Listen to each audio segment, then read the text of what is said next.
Hi guys, so today I'm going to be taking apart a Easy Spares turbo tool. This can work for most turbo tools that are basic and have screws and like that. So what are we going to be doing today to it? So I'm going to be showing you how you want to lube the bearings on here. I hope you guys hear that it does sound kind of dry. So what you want to have ready is a screwdriver or a drill. In this case, I'm gonna have a screwdriver out. Sorry for the angles, but there are two screws right here. Let me set you guys on this side. That'll help. So there are two screws on this side and two here. So what you're gonna want to do is just remove them. They're all the same screws, so you don't have to worry about it mixing them up. So we're gonna undo that. This head will come apart, it might fall apart. I'm going to show you how to put it together. Why you want to grease the bearings or the axles or whatever is so you have, since this is air driven, it has no motor, you want to have the smoothest, fastest speed of it as possible, if that makes sense. So once you unscrew this, wanna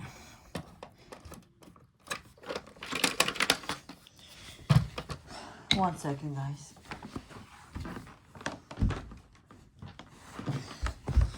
Alright, I got my drill bit out. It'll be quicker. Alright. So we have one screw fell out, two didn't. I'm gonna get that out. Alright, to get you guys in frame. And the turbo tool will kind of make a big bang when it falls out. So this is what you have on the inside,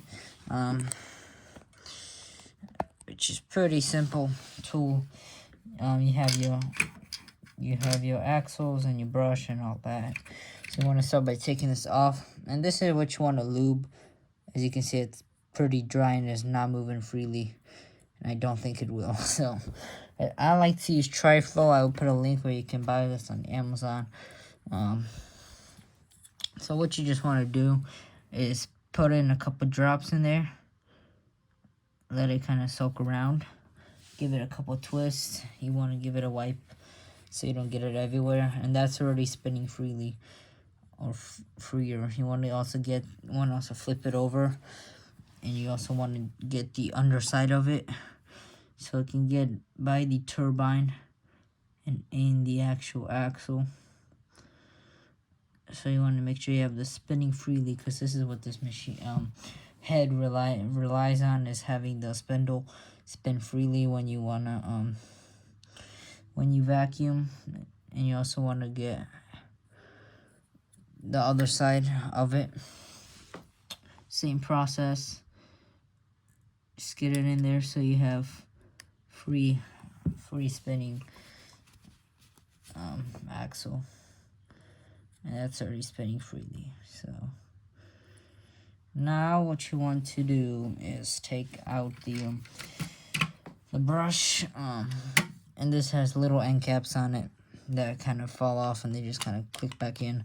So you also want to put a couple drops of Tri-Flow or whatever lubricant you have.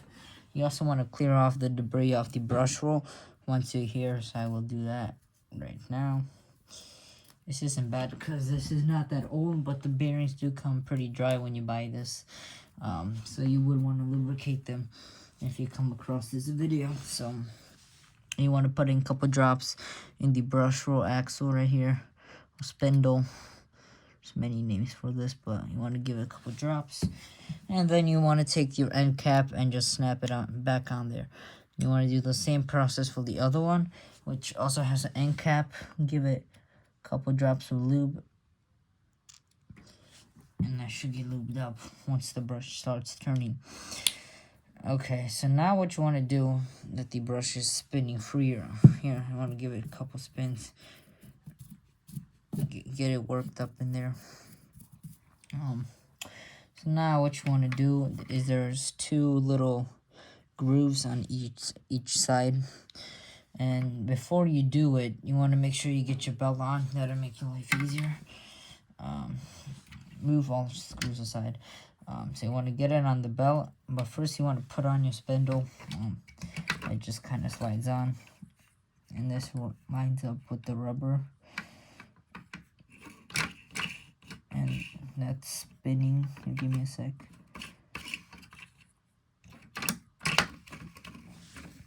As you guys can see, it's spinning pretty freely. Then you want to hook this on your belt, and then you want to take it, hook it on both sides, and then you want to put these both end caps in until you hear a click, which I just did. And you want to also put it back together because it won't spin if you don't have it together. So it's together. You want to put your cover back on, but you want to make sure you have your swivel neck installed. And there's also your suction port. When the machine sucks, it goes through the entire swivel neck. And this is pretty stiff swivel neck, but there's nothing you can really do about it because this is plastic. So you just want to put that back in, make sure everything's seated, which it is in this case. You want to reassemble.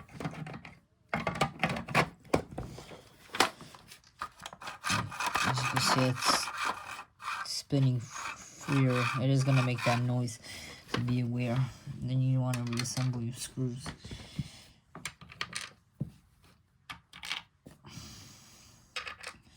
You want to put it down at a lower torque setting. I have mine on number 3 so you don't overstrip. You don't strip the screw.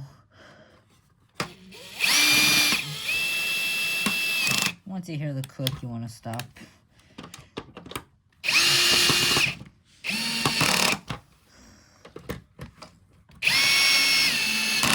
Alright. And that's how we lube this up. Now it should be spinning freely. You also want to get these wheels lubed up. As you can see, they're both quite loud, so give it a drop of lube in both sides, and that should make them significantly quieter. So as you can see, it's already quiet. You want to wipe it off. I would recommend you give this a run on, like, I don't know, bare floor or some carpet you don't care about, just in case some lube does tend to get out, and you don't want to get it everywhere. So give it a drop or two on both sides, and that's already spinning quietly. So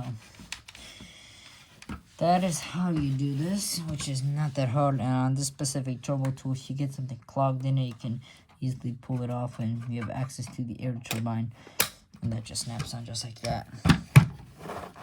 And that's how you do it. So it's pretty simple. Again, I'll put a link in the description for this, and the turbo tool is $24 on Amazon. This is an 1.25 inch fitting, so you can fit this on most canister machines that are 1.25 inch fitting, straight suction. So, and you also have a nice rubber squeegee underneath, so it shouldn't scatter anything on bare floors. So that's it. This is this tutorial. Hope you enjoyed. Leave a like, comment, and subscribe. I'll see you on the next one. Peace.